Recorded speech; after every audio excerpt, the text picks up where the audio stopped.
മാധുരപൂർണ്ണ പ്രശോഭിതം ഈ ജീവിതം, ആർദ്രമാം ദൈവസ്നേഹം നിറയും പൂവനം.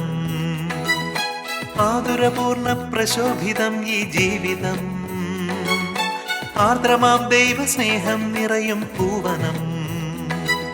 സ്നേഹദീപനാളമായി വിളങ്ങും ധന്യജീവിതം.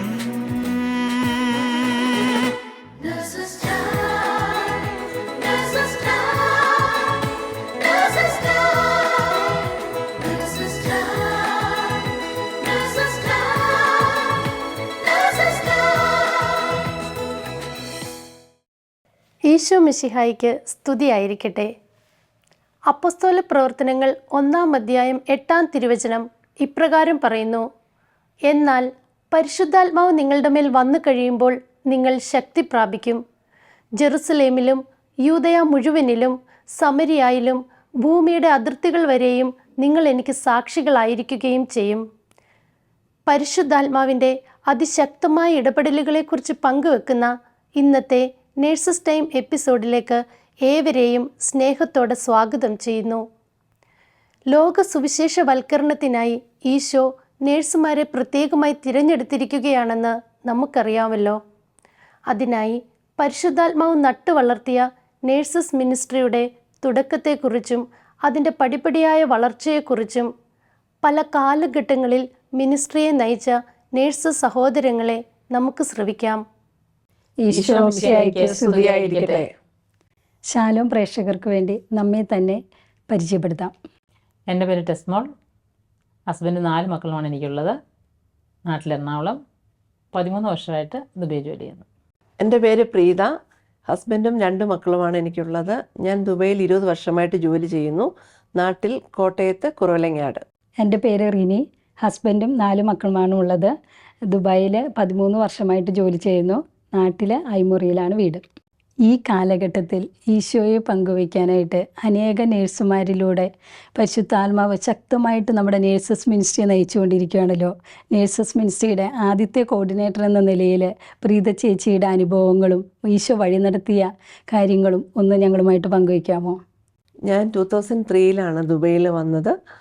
അന്ന് കല്യാണം ഒന്നും കഴിഞ്ഞിട്ടില്ലായിരുന്നു, ഹോസ്റ്റലിലായിരുന്നു.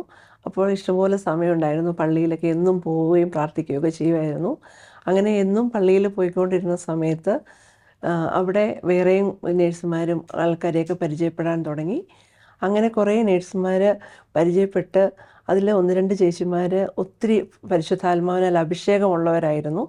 അവരാണ് നേഴ്സസിനെ പറ്റി ഒരു കൂട്ടായ്മ തുടങ്ങാനും നമുക്ക് അവർക്ക് വേണ്ടി പ്രാർത്ഥിക്കാനും ഒക്കെ ആയിട്ടുള്ളൊരു ഇൻസ്പിറേഷൻ തന്നത്.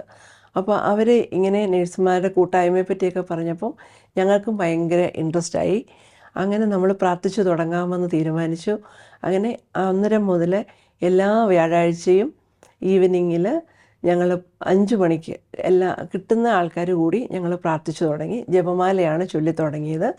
അപ്പോൾ പ്രത്യേകിച്ച് സ്ഥലമൊന്നുമില്ല. ഞങ്ങളുടെ ഹോസ്റ്റലിൽ, ചേച്ചിമാരുടെ ഏതെങ്കിലും വീട്ടിൽ, പിന്നെ പള്ളിയിലാണെങ്കിലും പള്ളിയുടെ പുറത്ത് എവിടെയെങ്കിലും ഇരുന്ന് ഞങ്ങൾ പ്രാർത്ഥിച്ച് പരിശുദ്ധ കുർബാന കൂടി ഞങ്ങൾ തിരിച്ചു പോകുമായിരുന്നു. അങ്ങനെ ഞങ്ങൾ കുറേ നാൾ അങ്ങനെ പ്രാർത്ഥിച്ചു.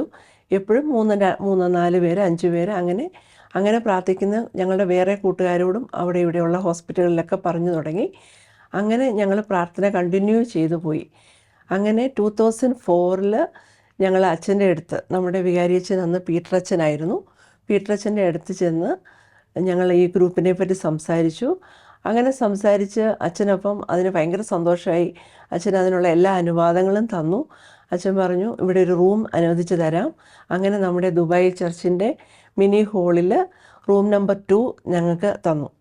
അപ്പം മുതൽ ഞങ്ങൾ ആ വ്യാഴാഴ്ചത്തെ പ്രെയർ ആ റൂമിലാക്കി മാറ്റി. അന്ന് തുടക്കത്തിലുണ്ടായിരുന്ന അച്ഛനും ഇപ്പോൾ നമ്മുടെ ഇന്റർനാഷണൽ സ്പിരിച്വൽ ഡയറക്ടറായിട്ടിരിക്കുന്നു. സെയിം വെച്ച് അല്ലേ? ശരിക്കും പരിശുദ്ധാത്മാവിൻ്റെ ഒരേ പീറ്ററച്ഛനാണ്. അതിനുശേഷം ഞങ്ങൾ അച്ഛൻ്റെ കൂട്ടത്തിൽ കൂടി കുറച്ച് പേര്, ഒരു 10-15 പേരേ ഉള്ളൂ.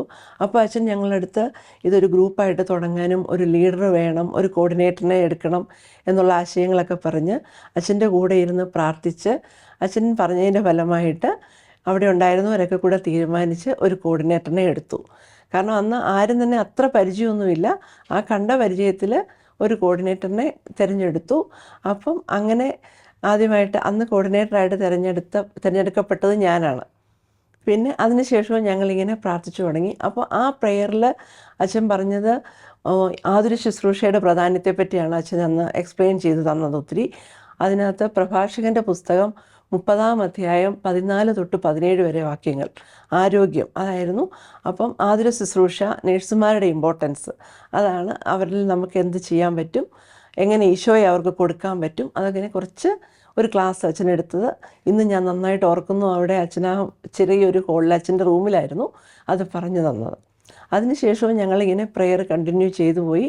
പിന്നീട് 2000 അതിനു മുമ്പ് ഞങ്ങൾ ഒരു ടുഗദർനെസ് എല്ലാവരും കൂടി ഒരു ഗ്രൂപ്പ് മീറ്റിംഗ് നടത്താനായിട്ട് തീരുമാനിച്ചു.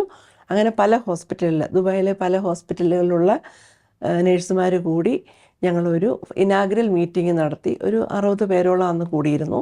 ദുബായിലുള്ള പല ഹോസ്പിറ്റലുകളിൽ നിന്നുള്ള നേഴ്സുമാർ അതിൽ പങ്കെടുത്തു. അതിനുശേഷം 2005 2006 ഫോർമേഷൻ ക്ലാസ്സുകളൊക്കെ നമുക്ക് ലഭിച്ചു തുടങ്ങി. പിന്നെ മധ്യസ്ഥ പ്രാർത്ഥനയുടെ ചെറിയ ചെറിയ ഗ്രൂപ്പുകളായിട്ട് തുടങ്ങി. ഒത്തിരി തീക്ഷ്ണതയോടെ പ്രാർത്ഥിച്ചു. കാരണം എല്ലാവർക്കും അത് നല്ലൊരു ഇൻട്രസ്റ്റ് ആയിരുന്നു. എല്ലാവരും പിന്നെയും അതിനകത്ത് കൂടുതൽ ആൾക്കാരെ ചേർത്തു. ഞങ്ങളങ്ങനെ നന്നായിട്ട് പ്രാർത്ഥിച്ചു ഒരുങ്ങി. ദുബൈയിലുള്ള എല്ലാ ഹോസ്പിറ്റലുകളിലെയും ചേർത്ത് ഒരു ഗ്യാതറിങ് നടത്താൻ വേണ്ടിയിട്ട് ശരിക്കും പ്രാർത്ഥിച്ചു ഒരുങ്ങി.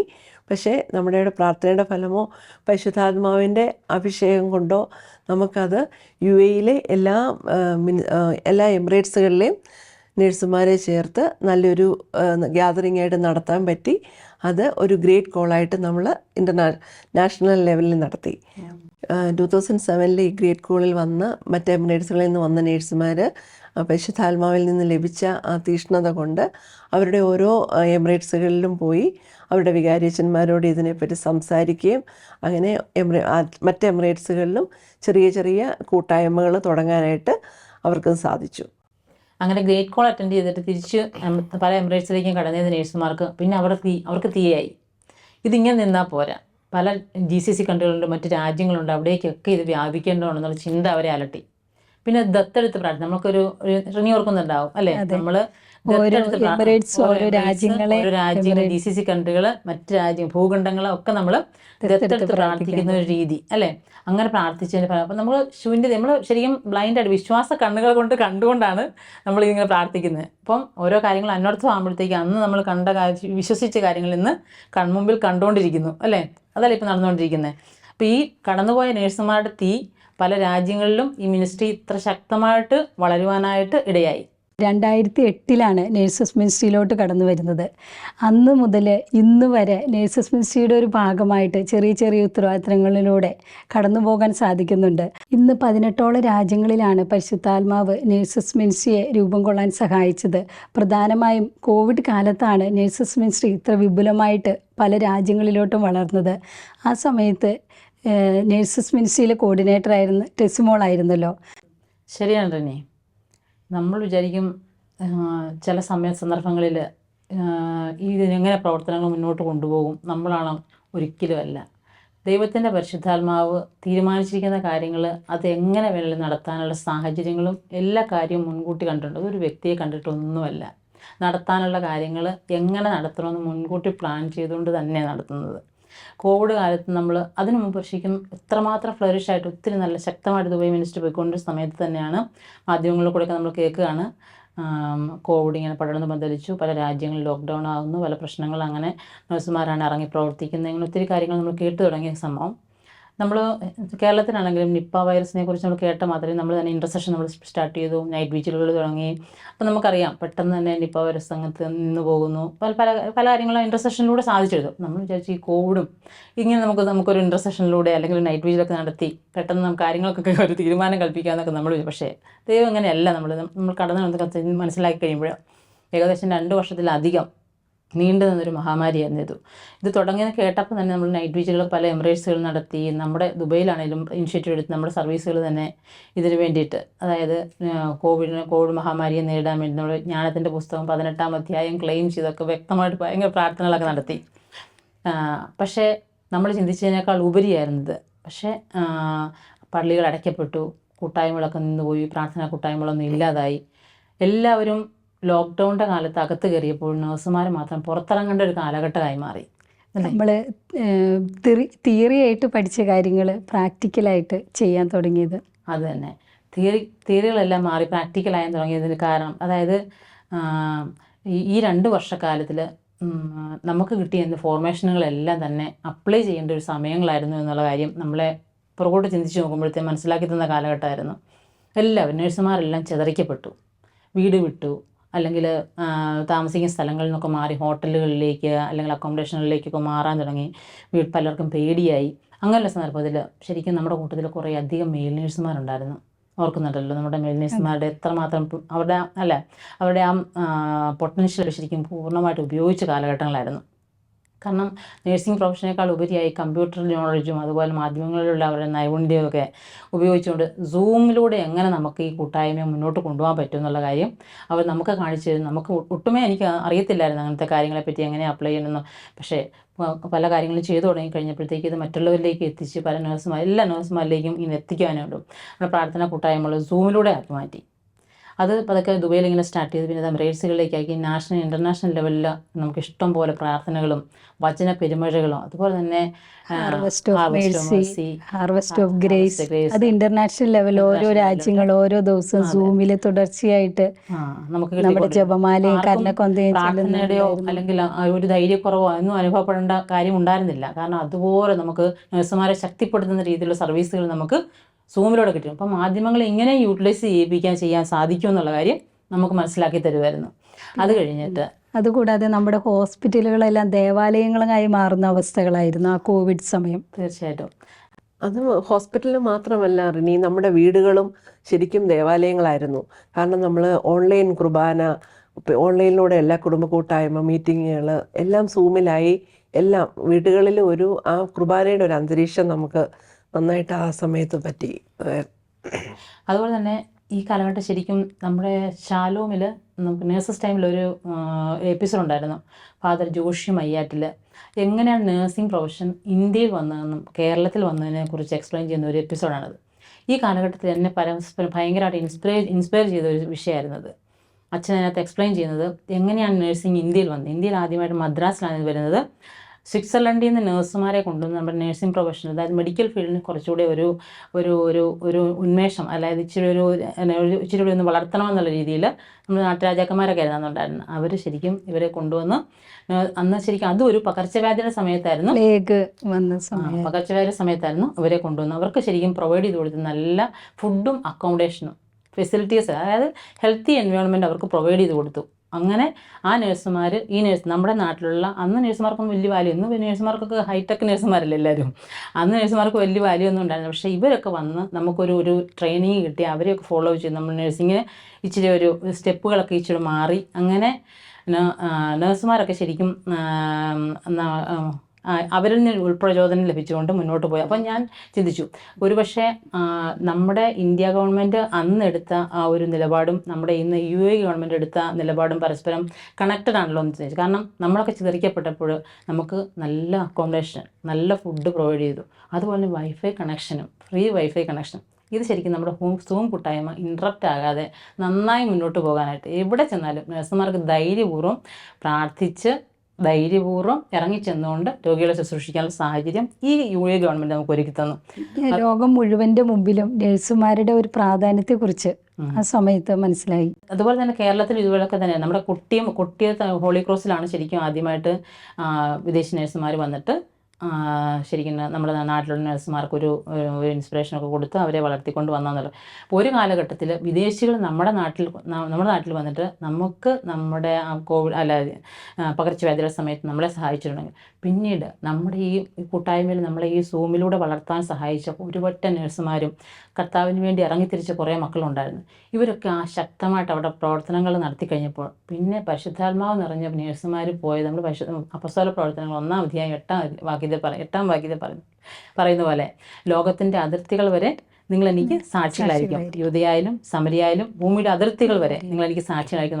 ഈ നഴ്സുമാർ, ഈ മജോറിറ്റി നഴ്സുമാർ, അതായത് ഞാൻ പറയാം സർവീസ് ടീമിലുണ്ടായിരുന്ന 8ഓളം നഴ്സുമാർ ആ സമയത്ത് മൈഗ്രേറ്റ് ചെയ്യപ്പെട്ടു. സർവീസ് ടീമിൽ 8 പോയെങ്കിലും അപ്പം നമുക്ക് മനസ്സിലാക്കാം ദുബൈയിൽ മൊത്തത്തിലുള്ളതിനകത്ത് എത്രമാത്രം മൈഗ്രേഷൻ ഉണ്ടായിരുന്നു. അപ്പോൾ അവരൊക്കെയും വിദേശ രാജ്യങ്ങളിലേക്ക് അയക്കപ്പെട്ടു. അങ്ങനെ പോയ നഴ്സുമാർ അവിടെ ചെന്ന് അവിടെയുള്ള നഴ്സുമാരിലേക്കും ഈശോയെ കൊടുക്കാൻ തുടങ്ങി. അപ്പം നമ്മൾ ഇവിടെ കണ്ട തീയ് അവിടെയും പകരപ്പെടാനിടയായി. ഈ പകരച്ച ആ രാജ്യങ്ങളിലെല്ലാം തന്നെ ആ ഈശോയെ മറ്റുള്ളവരും അറിയണം, ഞങ്ങൾക്ക് കിട്ടിയ ഈശോ മറ്റുള്ളവരും അറിയണം എന്നുള്ള രീതിയിൽ ഇവരെല്ലാവരും പ്രവർത്തിക്കാൻ തുടങ്ങി. ഞാനൊരു ഉദാഹരണം കേൾക്കാനിടയായി. പലയിടത്തും പൂട്ടിക്കിടന്ന ദേവാലയങ്ങൾ പോലും ചെന്ന് നഴ്സുമാരുടെ കുടുംബങ്ങളിലൂടെ തുറക്കപ്പെടാനിടയായെന്ന് നിങ്ങളും കേട്ടിട്ടുണ്ടാവുമെന്ന് എനിക്ക് തോന്നുന്നു. നമ്മുടെ ആരോ ഒരു ഫുൾ ടൈമർ ആരോ നമ്മളോട് സംസാരിച്ചതാണ്. അവർ കണ്ടതും കേട്ടതുമായ കാര്യങ്ങൾ ഇവിടുന്ന് കിട്ടിയ ബോധ്യങ്ങളനുസരിച്ച് അവിടെ ചെന്നു പള്ളികൾ പലതും പൂട്ടിക്കിടക്കുന്നത് കാണാനിടയായി. ശരിക്കും തീർച്ചയായിട്ടും നമ്മുടെ ഹൃദയത്തിലൊരു വേദനയുണ്ടല്ലേ. നമ്മുടെ ഈശോ മറ്റുള്ളവർ അറിയേണ്ടതും നമുക്ക് പ്രാർത്ഥിക്കേണ്ടതുമായ ദേവാലയം അടഞ്ഞു കിടക്കുന്നത് നമുക്കൊന്നൊരു വേദനയാണ്. ആ കുടുംബം തീക്ഷ്ണമായിട്ട് പ്രാർത്ഥിക്കുകയും അവിടെ ചെന്ന് വൈദികരെയൊക്കെ കാണാനിടയായി. വൈദികരോട് സംസാരിച്ചു, ഞങ്ങൾ വന്ന് പ്രാർത്ഥിച്ചോളാം, ഞങ്ങൾ വന്ന് ഇവിടുന്ന് മധ്യസ്ഥ പ്രാർത്ഥന, അങ്ങനെ ചെറുതായിട്ട് പ്രാർത്ഥിക്കാൻ തുടങ്ങി. പിന്നെ വൈദികരോട് ചേർന്ന് നിന്നുകൊണ്ട് കുർബാന അർപ്പണങ്ങളൊക്കെ സാധ്യമായി, ദേവാലയങ്ങൾ തുറക്കപ്പെടാനിടയായി. അപ്പോൾ അങ്ങനെ കോവിഡിൻ്റെ ആ അതിതീവ്രതയൊക്കെ അങ്ങ് ശമിച്ച് പതുക്കെ കെട്ടടങ്ങി. നമ്മുടെ പള്ളികളൊക്കെ തുറക്കപ്പെട്ടു, കൂട്ടായ്മകളൊക്കെ ആരംഭിക്കാൻ തുടങ്ങി. നമ്മുടെ പ്രയർ ഗ്രൂപ്പുകളൊക്കെ ആദ്യം പഴയതുപോലെ തന്നെ റീസ്റ്റാർട്ട് ചെയ്തു. ഇപ്പോൾ അങ്ങനെ അപ്പോൾ ആ സിറ്റുവേഷനിൽ ഇപ്പം കോർഡിനേറ്റർ ആയിരിക്കുന്ന ദുബൈ മിനിസ്ട്രി നയിക്കുന്ന റിനി, ഇപ്പോഴും എനിക്ക് തോന്നുന്നു എല്ലാവർക്കും ആ സൂം കൂട്ടായ്മയിൽ കൂടാനും സൂമിൽ കുർബാന ഓൺലൈൻ കുർബാന കാണാനും ഒക്കെയുള്ള ഒരു ഇൻട്രസ്റ്റ് ആണെന്നാണ് ഇപ്പോഴും തോന്നുന്നത്. ആർക്കും കൂടുതലായിട്ട് അങ്ങ് ഫിസിക്കലായിട്ട് വരാനുള്ള ഒരു മടിയുണ്ട് അല്ലേ?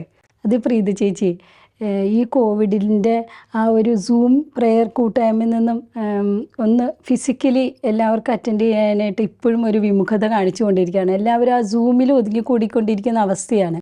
നമ്മുടെ മുമ്പിലുള്ളത് എല്ലാവരെയും ഈശോയിലോട്ട് അടുപ്പിക്കുക. ആ ഫിസിക്കലി നമ്മൾ കൂടുമ്പോഴുണ്ടാകുന്ന ആ പരിശുദ്ധാത്മാവിൻ്റെ അഭിഷേകം നമ്മൾ എത്രമാത്രം സൂമിൽ കൂടിയാലും അത് കിട്ടത്തില്ല. പ്രത്യേകമായിട്ട് നമ്മളിപ്പോൾ പരിശുദ്ധാത്മാവിൻ്റെ ആ ഒരു പെന്തക്കൊസ്ത പ്രോഗ്രാം കഴിഞ്ഞ് തീക്ഷ്ണതയിൽ ജ്വലിച്ചുകൊണ്ടിരിക്കുകയാണ്. അതുകൂടാതെ തന്നെ ഇപ്പോൾ അനേകം പുതിയ നേഴ്സുമാർ ഈ കോവിഡ് സമയത്ത് നമ്മുടെ രാജ്യത്തോട്ട് വന്നു. അപ്പം പഴയ നേഴ്സുമാർ ഫോർമേഷൻ സ്വീകരിച്ച് പല രാജ്യങ്ങളിലോട്ട് പോയി. ഈ പുതിയ നേഴ്സുമാരെ നമ്മൾ ഈശോയോട് അടുപ്പിക്കുന്നതിനും ഈശോയോട് നമ്മൾ ഒരുമിച്ച് പ്രാർത്ഥന കൂട്ടായ്മകളോടുള്ള ആ ഒരു പ്രാധാന്യം മനസ്സിലാക്കാനായിട്ട് നമ്മുടെ മുമ്പിൽ ഒരു വലിയൊരു ചലഞ്ചാണ് നമ്മുടെ മുമ്പിലുള്ളത്. പ്രത്യേകമായിട്ട് അതിനു വേണ്ടിയുള്ള മധ്യസ്ഥ പ്രാർത്ഥനകൾ തുടങ്ങിക്കഴിഞ്ഞു. നമ്മുടെ കൂട്ടായ്മ ഏറ്റവും കൂടുതൽ ആഗ്രഹിക്കുന്നത് നേഴ്സുമാരിലോട്ട് കടന്നു ചെല്ലാനാണ്. കടന്നു ചെന്ന് അവരെ ഈശോയോടെ കുറിച്ച് കൂടുതൽ സ്നേഹത്തെക്കുറിച്ച് പറയുന്നതിനും നമ്മുടെ കൂട്ടായ്മയുടെ ആ ബലത്തെക്കുറിച്ചും, അതായത് നമ്മുടെ ശക്തിയാണ് പ്രാർത്ഥന, അത് ഒരുമിച്ച് പ്രാർത്ഥിക്കുമ്പോൾ ആ പരിശുദ്ധാത്മാവിൻ്റെ അഭിഷേകം അവർക്ക് ലഭിക്കണം. അതിനുവേണ്ടി ശക്തമായിട്ട് നമുക്ക് പ്രവർത്തിക്കാം. അതുപോലെ തന്നെ ഈ ദുബൈ നഴ്സസ് മിനിസ്ട്രി അമ്മത്തൊട്ടിലാണ്. ഇനിയിപ്പോൾ പറഞ്ഞ പോലെ തുടക്കക്കാരായ ആൾക്കാർ ദിവസവും വന്നു പോയിക്കൊണ്ടിരിക്കുന്നത്. ഫോർമേഷൻ കിട്ടിയ ആൾക്കാർ പോയി എന്ന് പറഞ്ഞു. അതുപോലെ തന്നെ അന്നും ഇന്നും പുതിയവർ വരുന്നു, ഫോർമേഷൻ ചെയ്യപ്പെടുന്നു, അയക്കപ്പെടുന്നു. പല രാജ്യങ്ങളിലും ഇത് പല രാജ്യങ്ങളും പടർന്ന് പന്തലിക്കുകയും നിലനിൽക്കുകയും ചെയ്യുന്നതിൻ്റെ രഹസ്യം ഇതാണ്. ഇന്നും എനിക്ക് മനസ്സിലായിട്ടുള്ള ഇതാണ്. ദുബൈയിലേക്ക് കടന്നു വരുന്നവർ പല എമിറേറ്റ്സിലേക്ക്, പല GCC കൺട്രികളിലേക്ക്, പല രാജ്യങ്ങളിലേക്ക് ഇങ്ങനെ അയക്കപ്പെടുമ്പോൾ ഫോർമേഷൻ എപ്പോഴും അമ്മത്തൊട്ടിൽ. അപ്പം നമ്മൾ ആളേറിയാലും ആൾ കുറഞ്ഞാലും കർത്താവിന് പ്രവർത്തിക്കാൻ തടസ്സമില്ല. അപ്പം നമ്മളതിന് ഇൻസ്പിറേഷൻ ആയിക്കൊണ്ട് ഇന്നും നമ്മളെ ഏൽപ്പിച്ചിരിക്കുന്ന ഉത്തരവാദിത്തം അതിൻ്റെ പൂർണ്ണതയിൽ നിർവഹിക്കണമെങ്കിൽ നമ്മൾ പ്രവർത്തിക്കുക.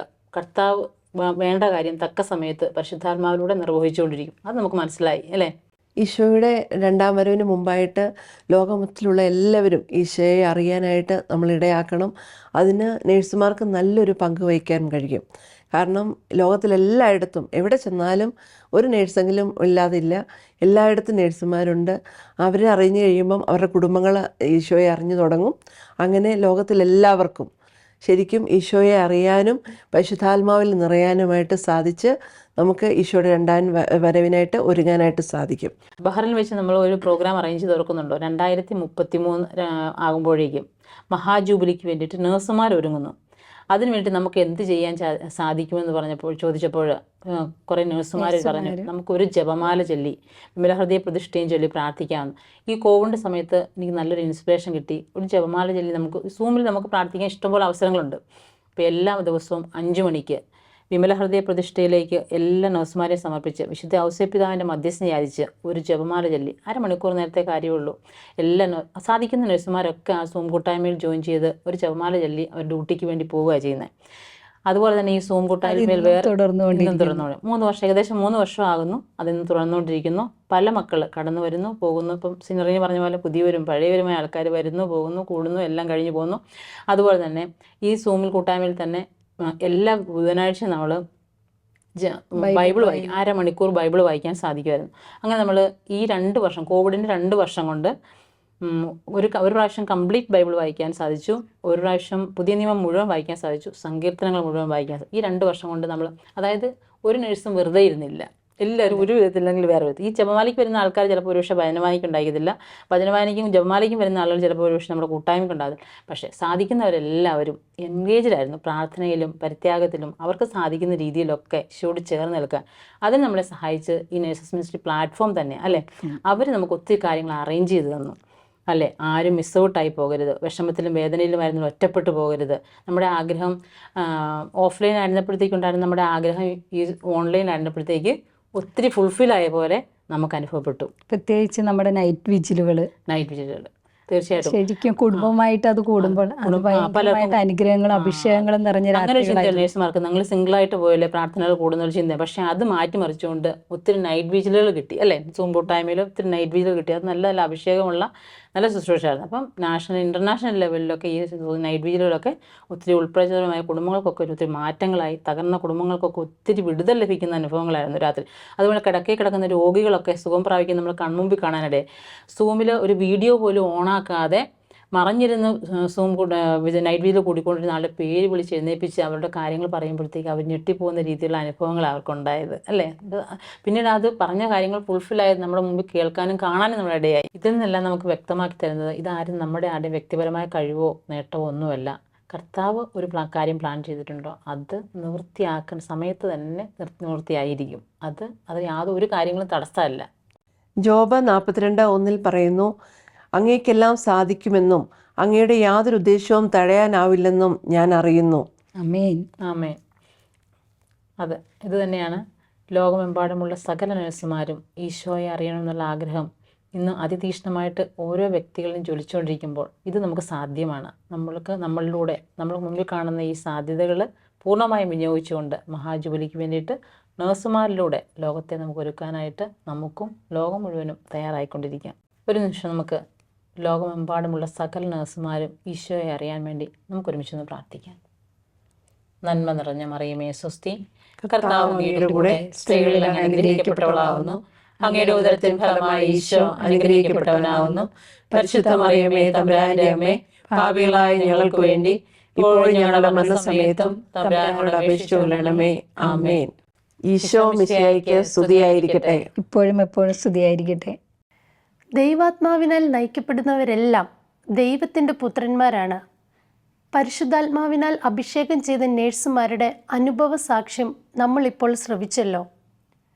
ഈശോയ്ക്ക് വേണ്ടി അനേകം ആത്മാക്കളെ നേടിയെടുക്കാൻ വിളിക്കപ്പെട്ടവരാണ് ഓരോ നേഴ്സും. അതിനുള്ള കൃപയ്ക്കായി ലോകമെമ്പാടുമുള്ള എല്ലാ നേഴ്സുമാരെയും അവരുടെ കുടുംബങ്ങളെയും പരിശുദ്ധ അമ്മയുടെ വിമല ഹൃദയം വഴിയായി ഈശോയ്ക്ക് സമർപ്പിച്ചുകൊണ്ട് നമുക്ക് പ്രാർത്ഥിക്കാം. ഓരോ നേഴ്സും ഒരു വിശുദ്ധയായി തീരട്ടെ. ആമേൻ.